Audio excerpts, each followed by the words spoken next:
அவங்கள பொறுத்த வரைக்கும் சம்பாதித்து தருவது கூட ஆணோட கடமையை அவங்க நினைக்கல. தன்னை சந்தோஷமாக வச்சுக்கிறது ஒரு ஆணோட கடமைன்னு நினைக்கிறாங்க. அது முழுக்க முழுக்க ஆரோக்கியமானதுன்னா ஆரோக்கியமானது இல்லை. ஒருத்தர் வந்து மொத்தமாக ஒரு சுயத்தையே இழந்து ஒரு பெண்கிட்ட வந்து அப்படியே அந்த பொண்ணை சந்தோஷமாக வச்சுக்கிறது தான் வாழ்நாள் குறிக்கோள்னு அவர் இருக்காருன்னா அது அவருக்கு நல்லது இல்லைல்ல. அவரும் வேலை வெட்டியெல்லாம் பார்க்கணும், அவரும் தன்னை தானே பராமரிக்கணும், அவரும் தன் மேலே கொஞ்சம் இன்வெஸ்ட் பண்ணிக்கணும், அவரும் ஒரு ஆளாகி காட்டணும்ல. அப்போ சம்டைம்ஸ் பெண்கள் கிட்ட இருக்கிற ஒரு டாக்ஸிக் ஃபெமினிட்டி என்னன்னா, ஒரு ஆணை வந்து தனக்கான ஒரு பொம்மையாக வச்சுக்கிறது.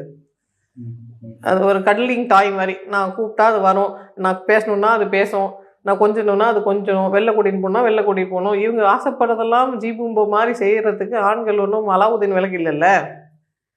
அந்த மாதிரி பெண்கள் தேவையில்லாமல் எக்ஸ்பெக்டேஷன்ஸ் வச்சுக்கிறதும் ஒரு ஆரோக்கியமற்ற போக்கு தான். அதை தான் நம்ம டாக்ஸிக் ஃபெமினிட்டின்னு சொல்கிறோம். அப்படியும் இருக்க வேண்டியதில்லை. ஒரு ஹெல்த்தியான ஒரு ரிலேஷன்ஷிப்பாக அது இருக்கணும்னா அந்த கொடுக்கல் வாங்கல் சரிசமமாக இருந்ததுன்னா 2 பேரும் சந்தோஷமாக இருப்பாங்க. அட்லீஸ்ட் 50-50 சந்தோஷம், 50-50 சோகமாக இருக்கும்.